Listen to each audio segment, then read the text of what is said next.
So I hope you'll forgive the pun with this review today, but of course, a lot of the best detective stories are a slow burn. In today's episode, things are heating up very slowly. That is, of course, a pun because the frozen bodies we found at the end of the first episode spend all of this episode defrosting ever so slowly. And I'm sorry I had to say it, you gotta make the joke when you can.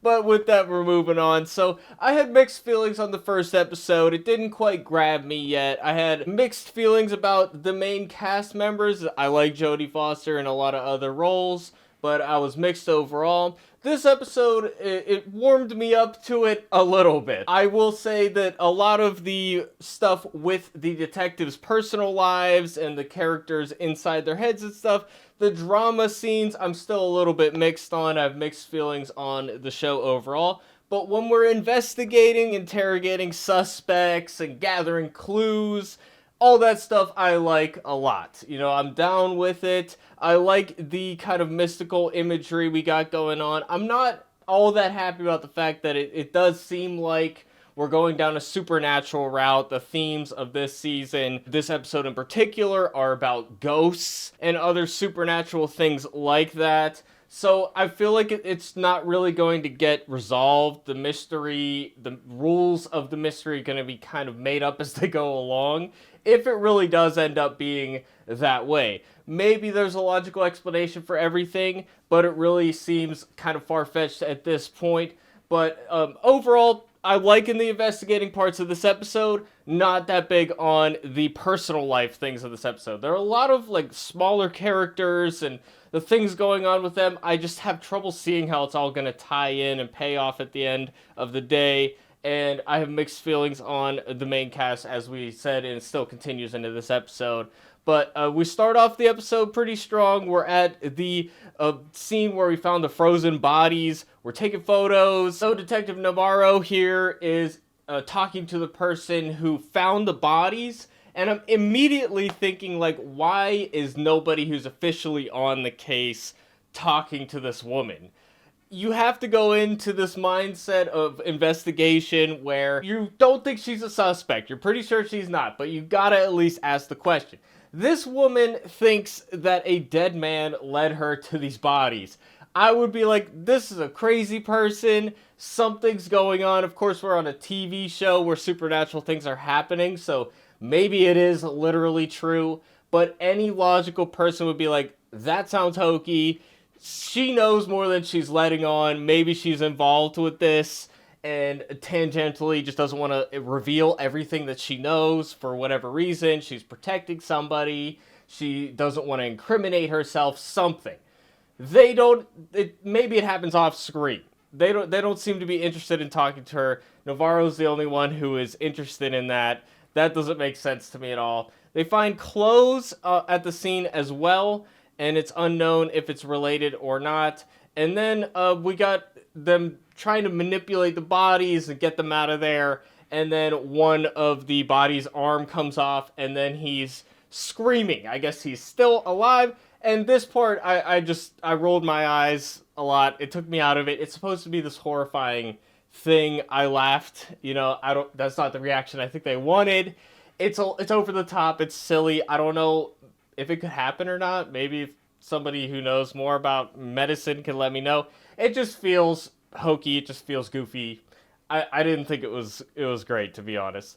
And I think we should talk about here the fact that this is why the supernatural stuff bothers me. Because if this was an original property and it was its own entity, I would not be inherently against that. Although I do think in a mystery show about detectives trying to solve a murder, that when you add supernatural stuff into the mix, it does detract from the detective work, where they don't have the power to really solve this crime, you know?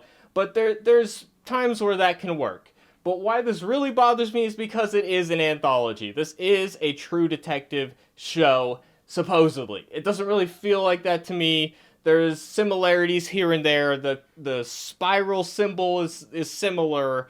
There's maybe references that are subtle. I'll probably notice more later down the road. People make videos about it.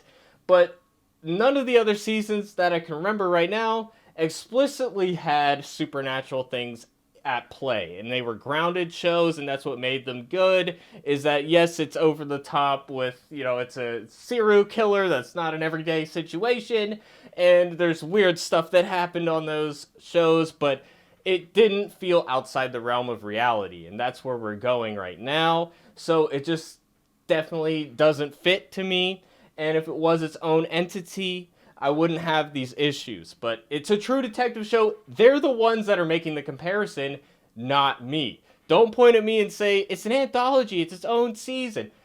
They decided to make this show True Detective, okay?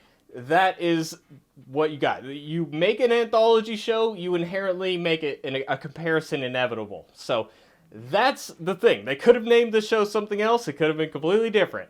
It's not. So yes, it is justified to say that. Okay, so the first person that Jodie Foster goes to talk to here is a teacher who knows a little bit about the lab. I guess he's heard about it. He knows what they were looking for, and he tells her that they were looking for things in the ice that could lead them to stop cell degeneration. So cure cancer, cure aging, that kind of thing. I will just say overall, it just, there is a certain level of crude dialogue that's over the top for me, and it just doesn't feel realistic at all. We have, of course, Jodie Foster character has banged like everybody in the show. She's had sex with everybody, including this teacher. And, whatever, those people that do that exist. It's a little over the top. It became kind of a meme as the episode goes on. It's like, okay, so she's had sex with this guy, and this guy, and this guy. It's like, okay, I mean, we can have a discussion about the morality of that behavior. I'm not here to judge, okay? But I do think that when they have all the characters say, we're fucking, it's a level of crude that I don't see represented in the real world. I know that there are some people like that, but I just feel like people would be a little bit more delicate about that. This guy's like, you should have fucked an English teacher, and then later she's like, we're fucking. It's like, it's just a little much, okay? Can we get a little bit more subtlety in it? I'm not even being prudish or anything, because you guys watch my videos, you see I swear and stuff like that, so I don't have an issue with it. I'm just saying it's a bit much. It's a bit over the top. So here we got a conversation with the woman who found the bodies, and it's another thing where she's like, yeah, I fucked this other guy. It's like, okay, all right, it's a bit much. It doesn't feel like how women talk to me in my regular life. It's not what I've heard, okay? So I don't know, maybe, I know that there's people out there that are crude and direct like that. We live in a different world now, but these are older people we're talking about. So this is a previous generation. I guess I get they're in a harsh environment, they're harsh people. It's just every character kind of sounds the same at a certain point as well. So there isn't as much differentiation, and you want to have dialogue that's crafted for each unique character, and they all are kind of sounding the same. It's not just the crude thing that bothers me. It is every single one sounding the same. And like I said, they should have been interrogating this woman. Maybe not. She's not a suspect, but she knows more than she's letting on. But here they're talking about what the ghosts do. They have 3 reasons to come back. They miss you, they need you to know something, or they want you to go with them, something like that. Which, I'm fine with that as a symbol, but it's not as meaty as the subject matter we had with previous seasons, especially the first season. We had deeply philosophical conversations and things that were really interesting, and the supernatural thing with the ghosts is just not that interesting to me personally. I mean, I don't really believe in that. A lot of people do. That's fine. I have my own religious beliefs and stuff, so I'm a Christian and everything, so I have my own outlet for that, but a lot of people, it's ghosts. It's not for me, so I don't find that as interesting. But, there's nothing wrong with it, per se. And now it's the classic fighting over jurisdiction. And we got the Doctor himself, Christopher Eccleston. I love to see him here. And I like the way they play off of each other. And, of course, they end up banging later because, of course, as we mentioned. So this is just, a kind of stereotypical thing you see in a lot of cop shows. But it is very real. There's constantly this happening in the real world. And I like how it's a little ambiguous why she's so intent on taking this case when she doesn't even have a forensics department. Is it pride? Is it this? Is it that? I'm sure we'll get a concrete answer later. I like this scene. This scene worked for me. And she comes up with the idea that they need to let the bodies thaw out before they can transport them, or the evidence won't count in court, according to this rule book that she has. And smash cut to the ice rink. Genuinely, this was funny. I love that smash cut there. It's very smart. I like that. You see where they're going with this, etc. It's great. So I thumbs up to that. And now we got her adopted daughter is here, I guess, playing hockey. And then, her girlfriend is there. I don't care about that storyline at all. We already talked about the weirdness with it last episode. They have another scene in this episode. I'm just like, there's nowhere. We're not going anywhere with that. It's just, I don't even know why the daughter is really there. I don't know. It just doesn't feel important to the story right now. Maybe it'll be justified later on. Here we got the woman who owns the ice rink. And here's another extraneous aspect of the storyline that, I don't know. There's just a lot of stuff crammed in here that just doesn't seem like it's going to pay off or really be necessary. And here they got this conflict because guess what? Jodie Foster used to bang her husband. Okay, who cares, dude? I don't... Why is this in here? I don't know, other than just to show that that character is very promiscuous.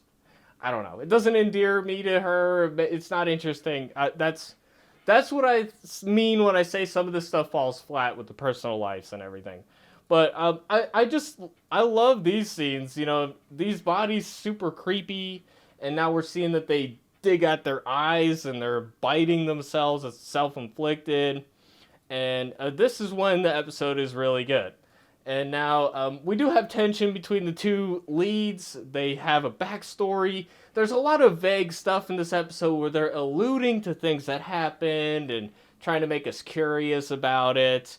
You know, there's the backstory with the sister, Navarro's sister, and then we got Danvers has this thing about the Beatles song and her son, and it's just not enough to make me interested in actually finding out. And it's just kind of annoying that they place all these things here.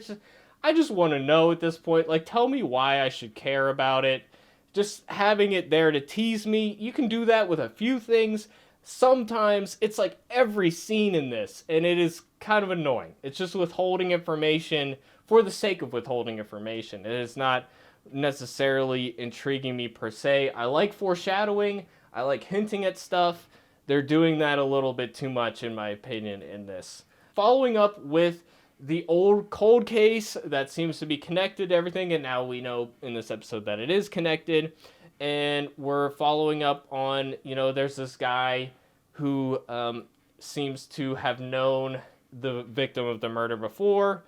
And then, there's a fight that breaks out, and I guess last episode there was water that was bad in certain parts of town, and there's racial conflict or whatever, I think is what's going on. That's more stuff where it's just, I don't know where we're going with that, but I'm sure that that's going to tie in. It at least tied into the cold case murder, that whole conflict, and talking about protests and all this stuff, and environmental stuff. That seems like it is going to tie in, especially because there seems to be a conspiracy going on.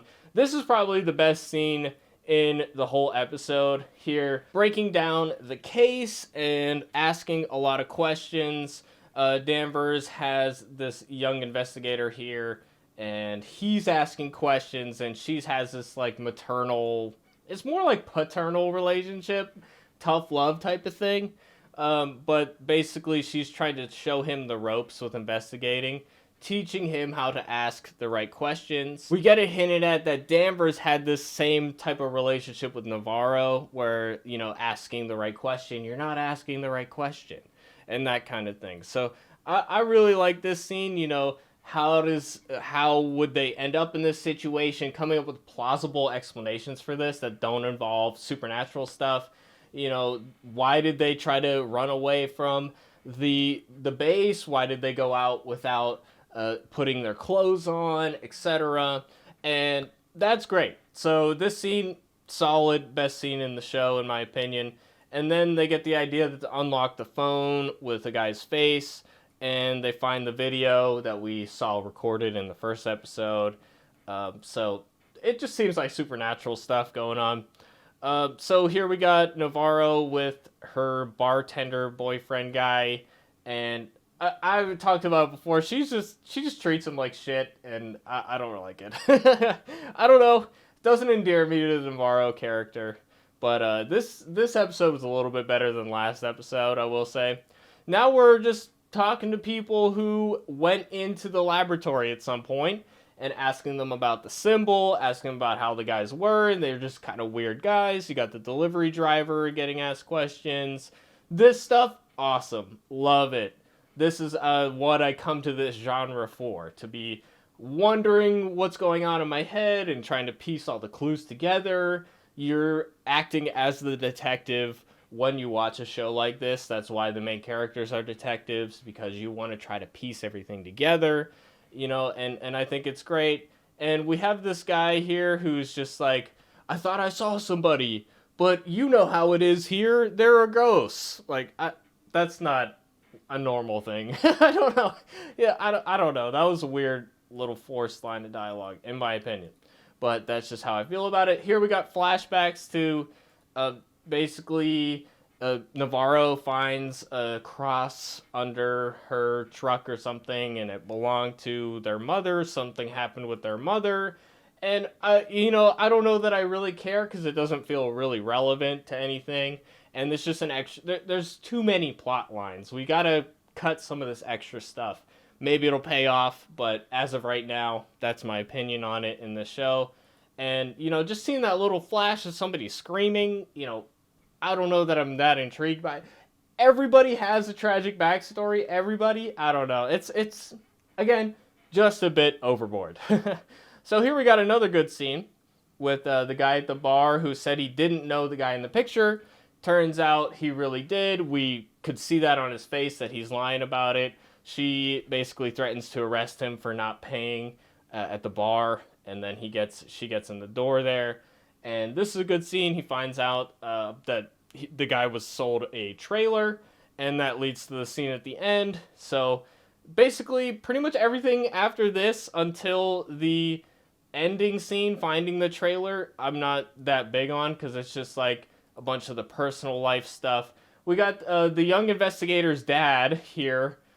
He's texting. There's some woman in another country that needs money for medicine, and she's gonna come meet him, and they're gonna get married or something. And it's a scam, I'm pretty sure. Alina here. And again, this is just an extra storyline. I don't know how this is gonna. It does not feel like all these things are gonna pay off. Seems like they're trying to cram too much in my opinion. But then he finds the box from the case that the young investigator took, and this is a good scene here too. They're talking about the ownership of the laboratory, who owns it, the NGOs, etc.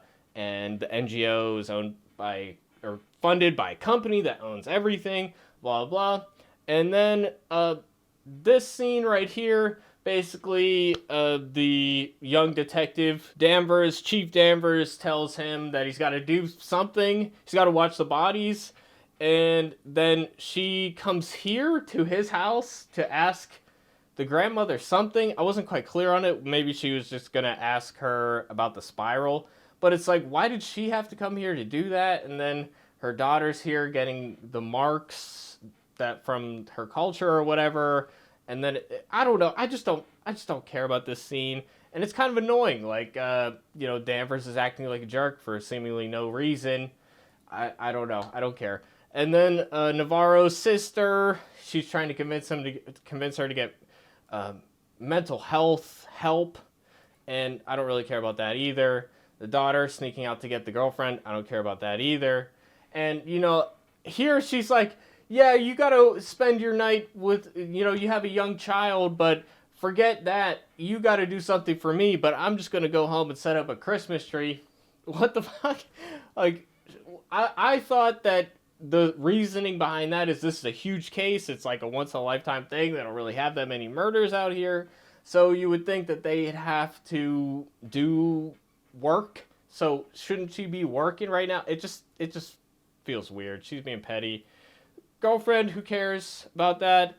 There's a polar bear, but she wasn't even there for the polar bear with one eye, so I don't know that she knows the significance of that. We have the flashback to her son for a second, and then we're looking at the bodies, and then the dad slaps him and says, "You shouldn't have stolen from me."